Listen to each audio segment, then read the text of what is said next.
she was not born into wealth, nor did she have powerful connections to open doors for her. From the very beginning, life tested her in ways that would break most people. She grew up in a small neighborhood where opportunities were scarce, but her determination was endless, while many around her accepted the idea that their future was already written. She refused to believe that her destiny was limited by the place she was born. From a young age, she dreamed of building something greater, something that would not just lift her up, but inspire countless others who looked like her. In school, she was the girl who asked questions nobody else dared to ask. When teachers told her to slow down, she went faster. When others said she was too ambitious, she only grew hungrier. She spent hours reading about successful business leaders, not to copy them, but to understand the game they played. She believed that if she could learn their strategies, she could one day create her own path. That did not just follow the rules, but rewrote them. College was another battlefield. She entered a world where very few students looked like her, and even fewer believed she could succeed. Some professors ignored her ideas, and some classmates dismissed her as someone who would never make it in the corporate world. But instead of giving up, she used every doubt as fuel. Each paper she wrote, each project she led, became an opportunity to prove that she was not just capable, she was exceptional. She graduated at the top of her class, shocking the very people who had once doubted her. Her first job was not glamorous. She was given entry-level work, the kind of tasks most people overlooked. But she treated every assignment as if it were the most important project in the world. If she was asked to prepare reports, she made sure they were flawless. If she had to stay late, she stayed until the job was done. Slowly, people began to notice her discipline, her creativity, and most of all, her leadership. While others waited for promotions, she worked as though the position was already hers. But her journey was not without pain. At times, she faced open discrimination. Meetings where her voice was ignored until a man repeated the same idea. Promotions that were handed to less qualified people because of their connections. Social events where she was made to feel like an outsider. Many would have given up, but she saw each insult as a reminder of why she had to keep going. She carried not only her own dreams, but the hopes of countless women and minorities who rarely saw themselves in positions of power. Years passed, and her reputation grew. She became known as the woman who could take any failing project and turn it around.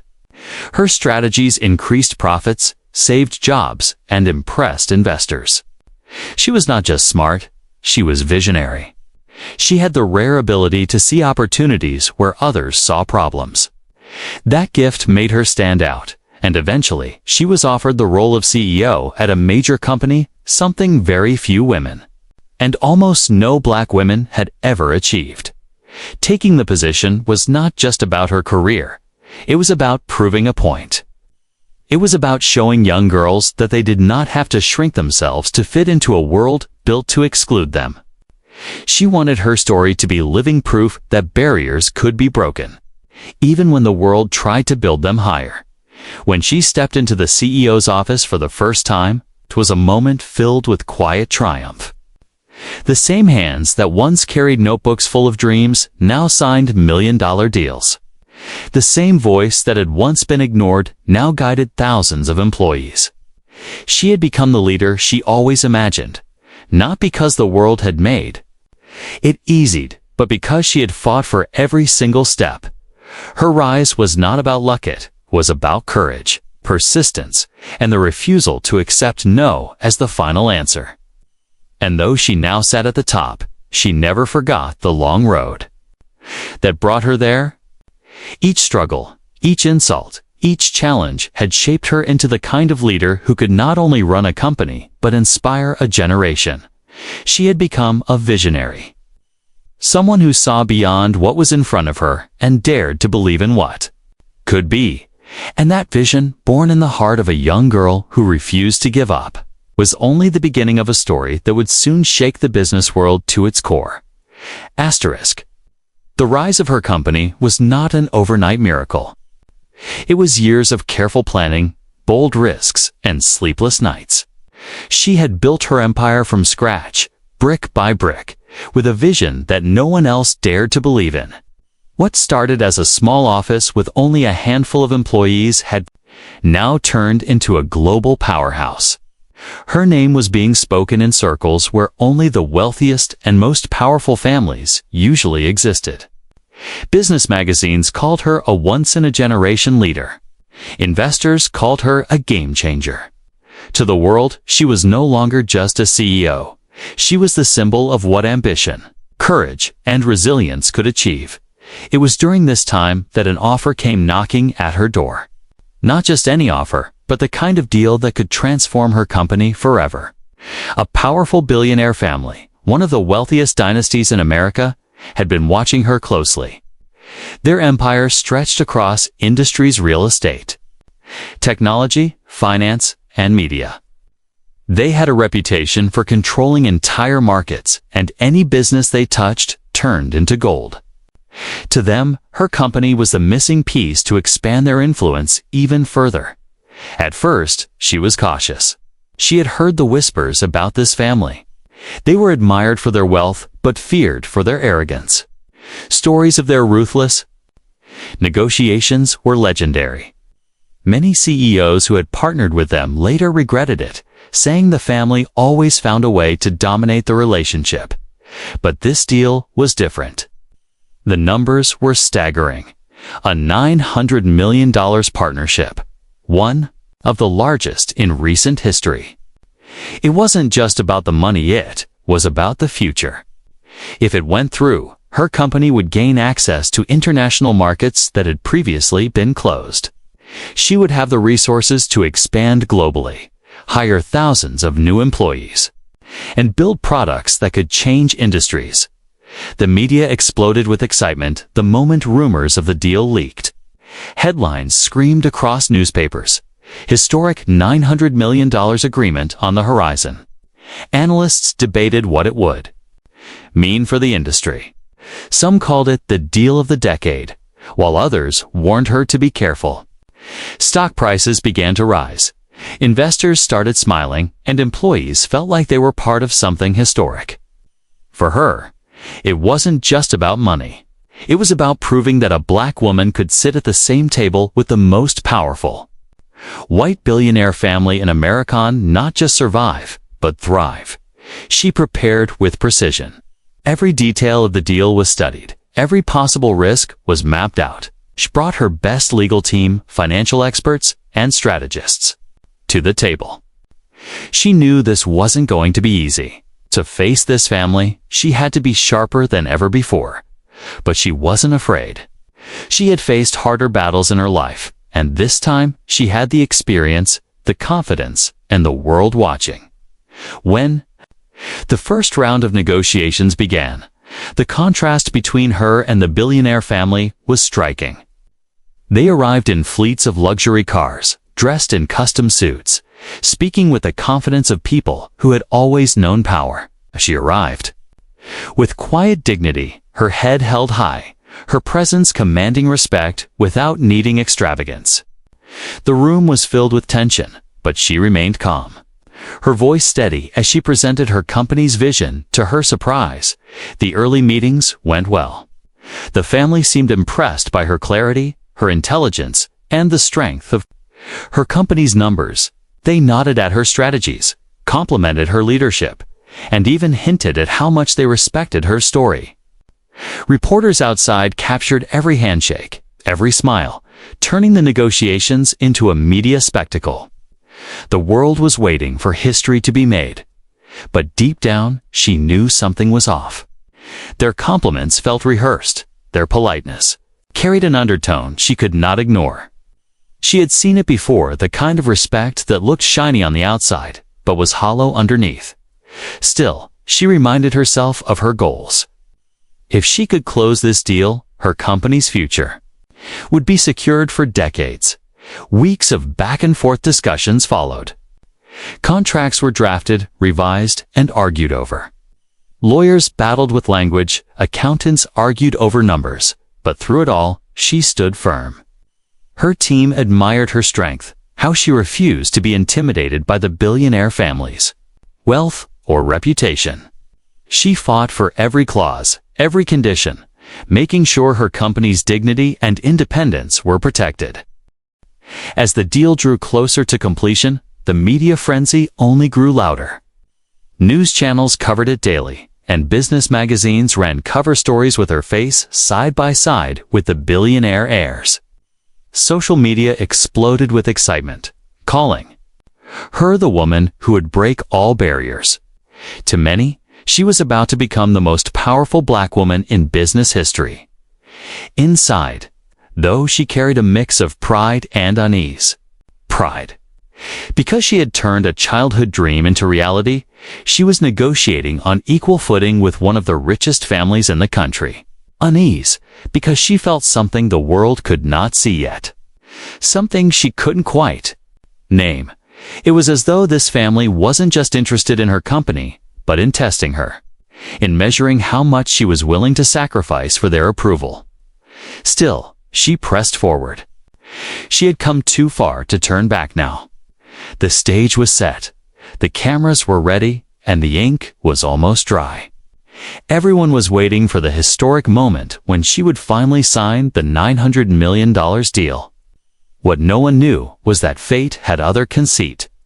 What no one knew was that fate had other plans. What was meant to be the greatest victory of her career would soon turn into the most shocking and defining moment of her life. Asterisk. The day of the grand meeting arrived like the climax of a blockbuster movie.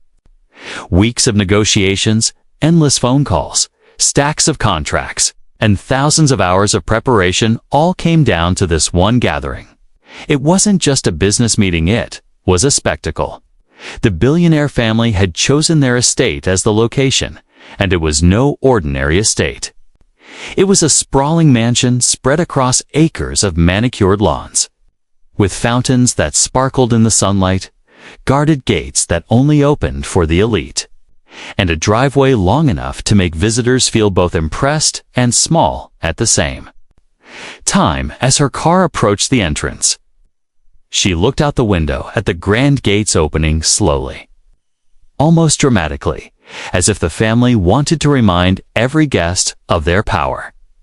Reporters were already gathered outside, cameras flashing like fireworks. Headlines had been running for days. Historic $900 million deal to be signed today. The meeting that will change corporate America, and CEO breaks barriers with billionaire partnership. The whole world was watching, waiting for history. Inside the car, she remained calm. She had trained herself to never let nerves show, no matter how big the stage was. Dressed in a tailored suit that reflected both elegance and authority, she carried herself with quiet power. To the world, she looked untouchable, but deep inside, her heart was racing. This was more than a deal. This was about legacy. This was about proving not only to the business world, but also to the young dreamers who looked up to her, that a black woman could stand on the grandest stage and command respect. As she stepped out, the flashing cameras caught her every move. Journalists shouted her name, asking for comments. Are you excited about the deal? Do you believe this is a turning point in business history?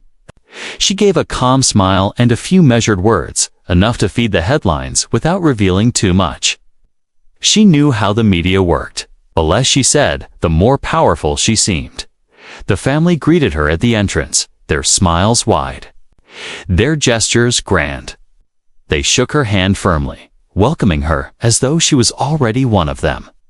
But behind their polished charm, she sensed something colder, something calculated. She had met many powerful people before, and she knew the difference between genuine respect and strategic politeness.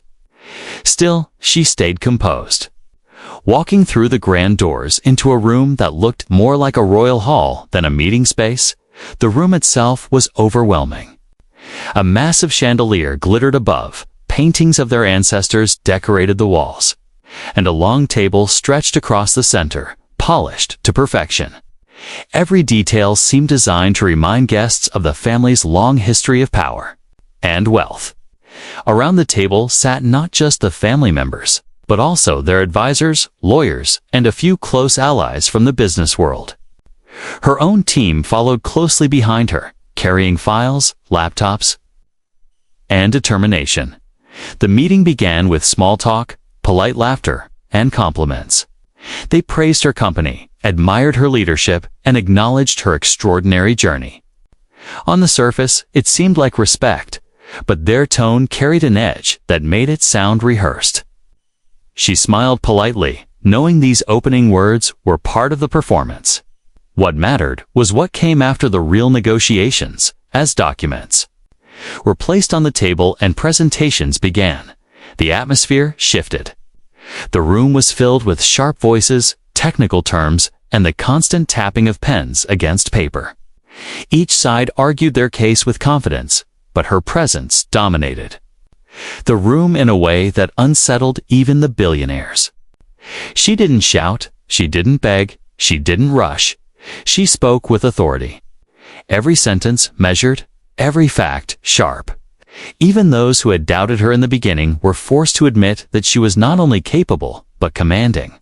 For hours, the discussions went back and forth. Clauses were debated, numbers re-examined, timelines adjusted.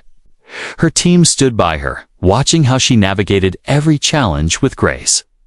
She was firm but respectful, tough but fair. More than once, the billionaire family's advisors exchanged glances, realizing she was not someone they could easily overpower.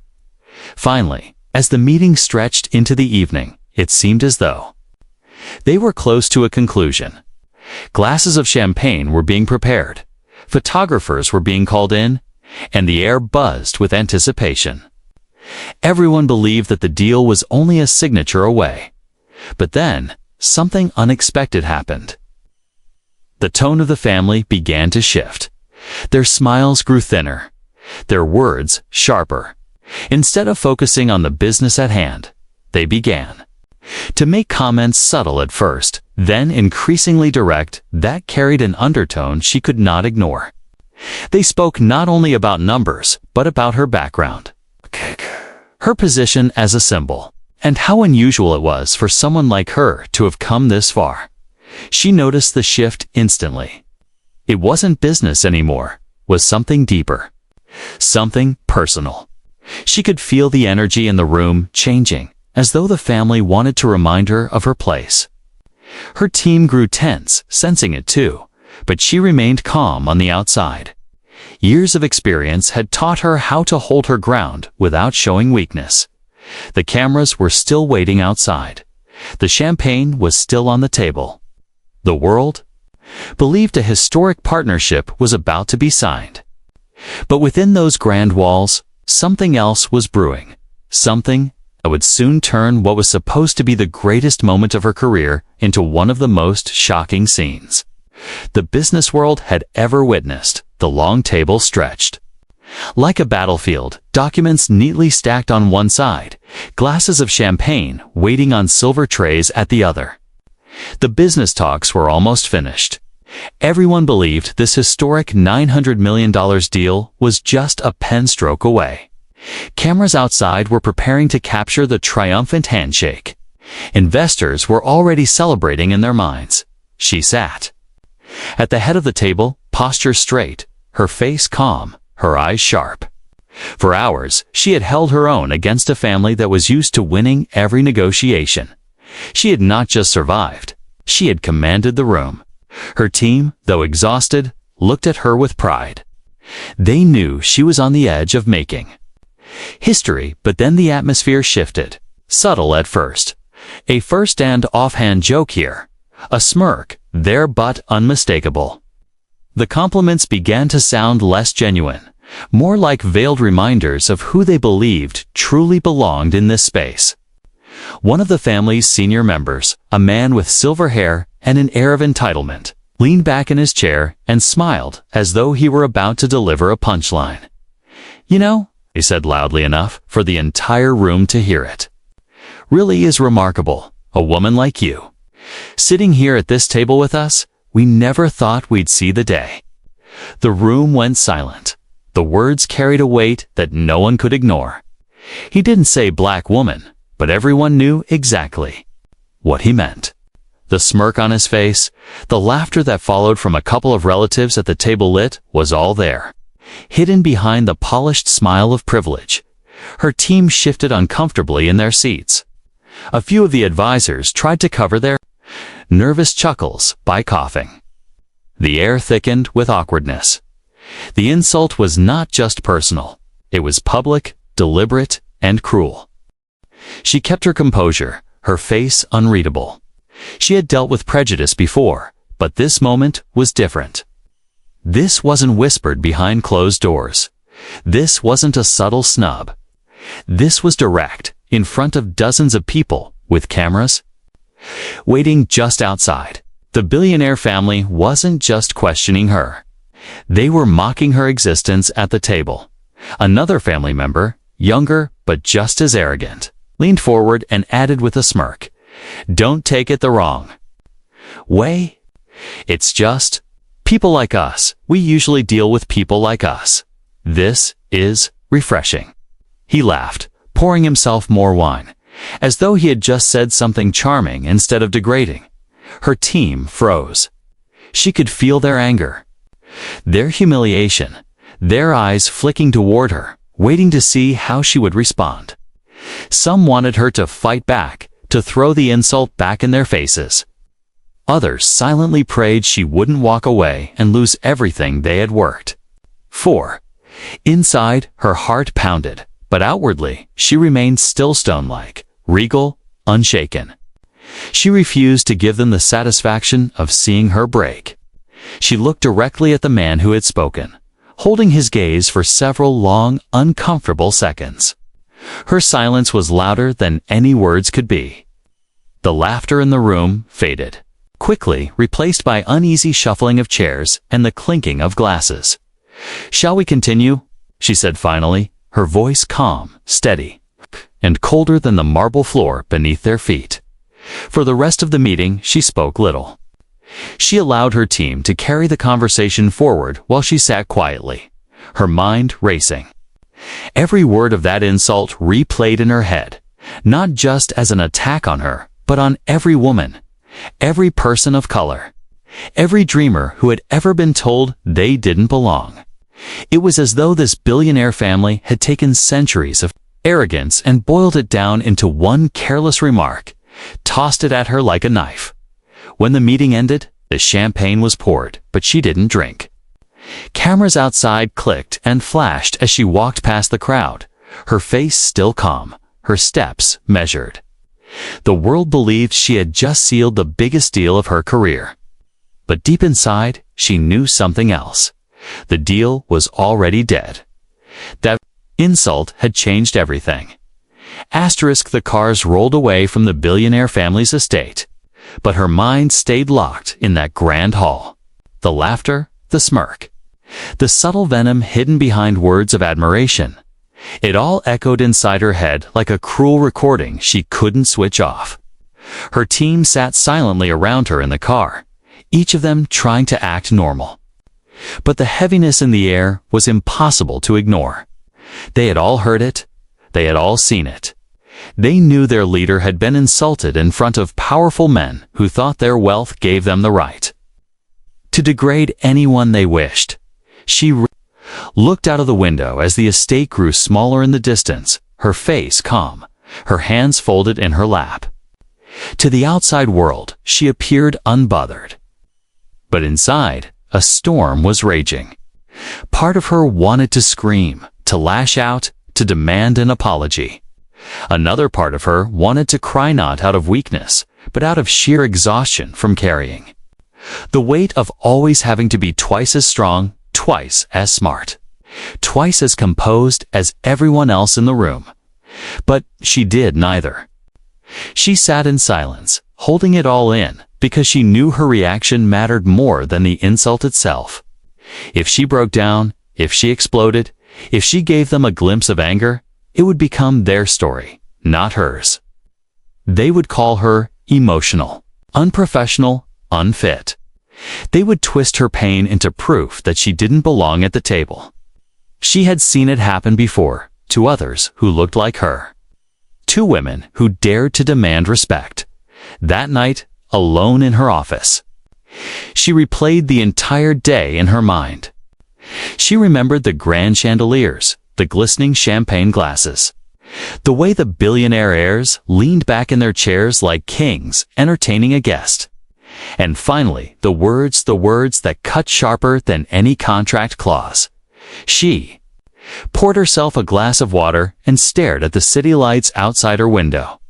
Below, millions of people were rushing home, unaware of the storm that had just taken place behind the gilded walls of power. She leaned back in her chair and closed her eyes. She thought of her younger self, the little girl with big dreams. The student who was told she didn't belong in certain classrooms. The intern whose ideas were stolen by men who later got promoted for them. She thought of every door that had been slammed in her face, every laugh, every whispered doubt, every raised eyebrow. And then she thought of how far she had come, how many of those same people who doubted her now quoted her in magazines and praised her in interviews. The insult hurt, but it also reminded her why she was here. She wasn't just sitting in that room for herself. She was sitting there for everyone who had ever been underestimated, silenced, or humiliated. She was there for the women working 2 jobs to feed their families, for the young girls who were told their dreams were too big, for the minorities who were constantly asked to prove they deserved to be in the room. She stood up from her chair and walked over to the mirror in her office. She looked at her reflection, the same face that had carried her through battles no one else knew about. The same eyes that had cried in private but never in public. The same woman who had built an empire out of grit and vision. She whispered to herself, "They don't define me. They never did. They never will." Her silence in that meeting had not been weakness, had been strength. It had been restraint. It had been the refusal to stoop to their level. But silence alone was not enough.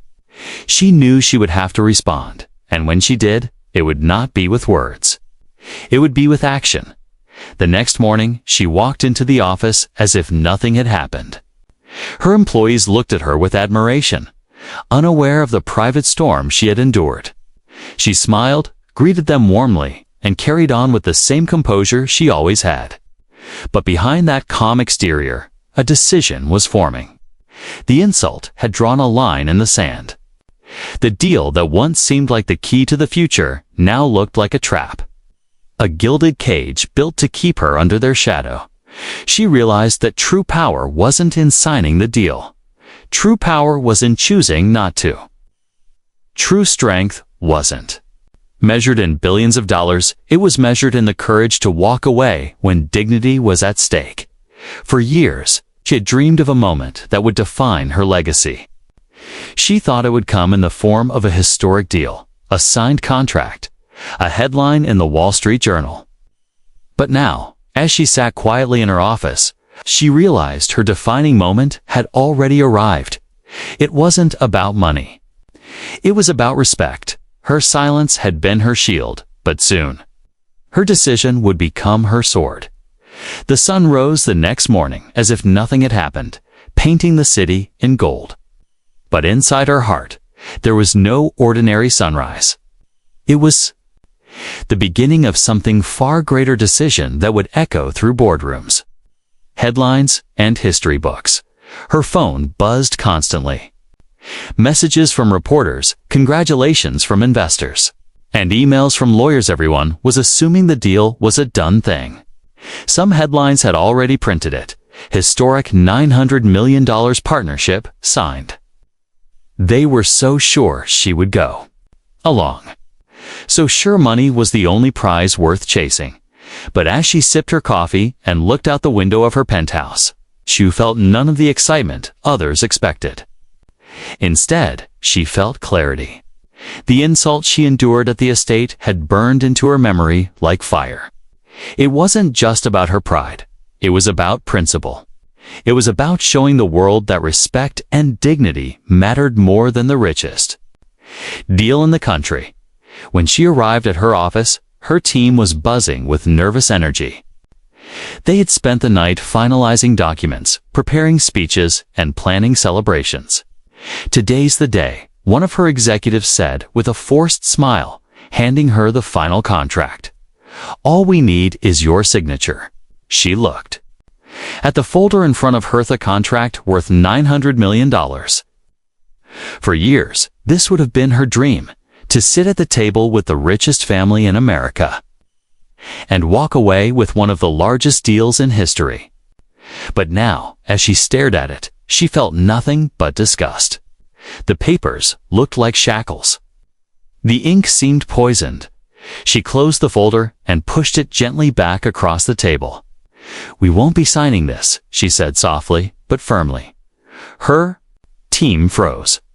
Silence filled the room. Some thought they had misheard. "Excuse me?" Juan whispered. She repeated it louder this time. "We're not going through with the deal. It's over." The executives exchanged panicked glances. "What? This is $900 million. One of them stammered. "This changes everything. This puts us on the global stage. Do you realize what you're walking away from?" She leaned forward, her eyes steady. "Yes, I realize exactly what I'm walking away from. I'm walking away from a family who thinks they can humiliate me and still buy my cooperation. I'm walking away from people who believe respect is optional when wealth is involved. But what I will never walk away from," she paused, her voice rising, "is my dignity." The room went silent again, but this time her team didn't argue. Slowly, they began to understand. They had seen the insult. They had felt the sting. And now they saw her strength. She wasn't just a CEO anymore.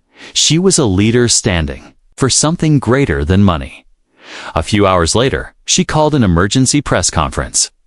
The world thought she would appear smiling beside the billionaire family, champagne in hand, contract signed. Instead, the cameras captured something no one expected. She walked onto the stage in a black suit, elegant and powerful, her presence commanding silence from the dozens of reporters who had crowded the room. Flashbulbs popped. Microphones were thrust forward. The air buzzed with anticipation. She stood at the podium, looked directly into the cameras, and began. "Yesterday, I sat in a room where I was reminded that no matter how much success you achieve, there are still those who believe they can reduce you with a single insult. I was reminded that money can buy many things, but it cannot buy respect. And so today, I'm announcing that my company will not be moving forward with the $900 million deal." Gasps echoed across the room. Reporters scrambled to take notes, cameras zoomed in, and social media lit up instantly. She continued, her voice steady, rising with each word. "Some will call this a mistake. Some will say, I let pride get in the way of business. But let me tell you, there is no deal, no amount of money, no contract in this world that is worth my dignity. If they cannot respect me as an equal at the table, then they cannot sit at the table with me at all." The room erupted in flashes of light as cameras captured her every expression. Her words spread like wildfire across television screens and social media feeds. Within minutes, hashtags were trending worldwide. Hashtag dignity over deals. Hashtag respect is priceless. Hashtag black woman CEO. Back at the billionaire family's estate, the news played on their massive TV screens. Their smiles had disappeared. They had expected compliance, silence, maybe even quiet resentment, but not this. They had never been told no in such a public, powerful way. Meanwhile, her employees gathered around office televisions, watching their leader make history. Many cried, not out of sadness, but out of pride. For them, it wasn't just about the deal, it was about seeing someone stand tall against the arrogance of power and say, enough. By the end of the day, she had lost $900 million on paper, but gained something far greater. She gained the respect of millions who saw her as a symbol of strength, of courage, of leadership rooted not in greed but in principle. And as she returned to her office that evening, the city lights reflecting in the glass walls around her, she smiled for the first time in days. She had not walked away with a contract. She had walked away with something that no billionaire could ever buy: a legacy. The press conference ended, but its echoes had only just begun. Within minutes, her words had traveled across news stations, social media feeds, and blogs. Clips of her calm but powerful announcement spread like wildfire. "No deal is worth my dignity." That single sentence became the headline of the day, repeated on every platform, dissected by pundits, and shared by millions who found in her courage something they had always wanted to see in a leader. At first, the reactions were disbelief. Reporters scrambled to confirm the news. Was it really true? Had she actually walked away from $900 million? Some investors thought it was a bluff, a negotiation tactic. Others said it was career suicide. But as the hours passed, it became undeniable she had done it. The deal was dead. The billionaire family released no statement that day. Their silence was almost louder than her speech. Behind the scenes, they raged. They weren't used to being told no, especially not by someone they considered an outsider. Calls were made, lawyers consulted, but the truth remained. There was nothing they could do. She had walked away on her own terms, and they could not force her back. The media, however, had plenty to say. On one channel, a business analyst declared, "This is one of the boldest decisions I've seen in corporate history. Walking away from nearly $1 billion. That's not just business, it's a statement." Another anchor, struggling to hide her admiration, added, "She didn't just reject a deal. She rejected a system of arrogance and disrespect." Social media lit up like a storm. Hashtags exploded. Hashtag respect over riches. Hashtag dignity over deals. Hashtag Black woman CEO. Celebrities, activists, and business leaders chimed in. A famous actress tweeted, "This woman just showed us all that self-respect is priceless." A billionaire tech founder posted, "Money should never come before dignity. She's right." Period. Even young students shared clips of her speech, saying she had inspired them to chase their dreams without apology. But not everyone cheered. Critics emerged just as quickly. Some called her reckless. Who walks away from $900 million? One opinion writer asked, "This isn't bravery, it's stupidity." Another commentator accused her of playing the victim card, saying she was too emotional to handle big deals. The attacks came fast, but her supporters came faster. Every insult aimed at her only fueled the movement building in her name. Her employees felt the shock most personally. In the hours after the announcement, they gathered in groups, whispering about what had happened. Some were scared, worried about the financial implications, about lost opportunities, about what competitors would do next. But others felt something deeper: pride. For years, they had admired her strength, her vision, her leadership. Now, they saw her not just as a CEO, but as a warrior, someone who would rather risk losing millions than accept humiliation. By the end of the day, when she walked back into headquarters, she was met with a standing ovation beyond the walls of her company. Ordinary people were talking to. In cafes, on buses, in classrooms, the story spread. To many, it wasn't about business. At all, it was about life. People who had been disrespected by bosses, underpaid for their work, or looked down upon because of their race or gender suddenly saw themselves in her. They felt her refusal wasn't just for her, but for them. She had said no for every person who wished they could have done the same in their own lives. Meanwhile, across the ocean, international media picked up the story. In London, headlines read, CEO chooses pride over profit. In South Africa, Black woman CEO walks away from billionaires with her dignity intact. In Tokyo, 900 million lost, respect gained. The story became global. Proof that courage needed no translation. But perhaps the most unexpected aftermath came from within the business world itself. Competitors who had once underestimated her began to see her differently. Investors who initially panicked soon realized that her decision had raised her profile to legendary status. Suddenly, everyone wanted to work with her, not because of the money, but because of the integrity.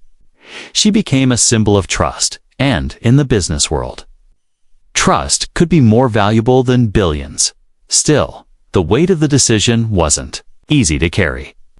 Late at night, when the cameras were off and the applause had faded, she sat alone in her office, staring at the city lights. She knew the risks. She knew walking away might close some doors forever. But she also knew she had opened a much bigger one, the door to a legacy that no amount of money could buy. And in that quiet moment, as the world debated her choice, she realized something profound. She had turned an insult into a revolution. She hadn't just canceled a deal, she had sparked a movement.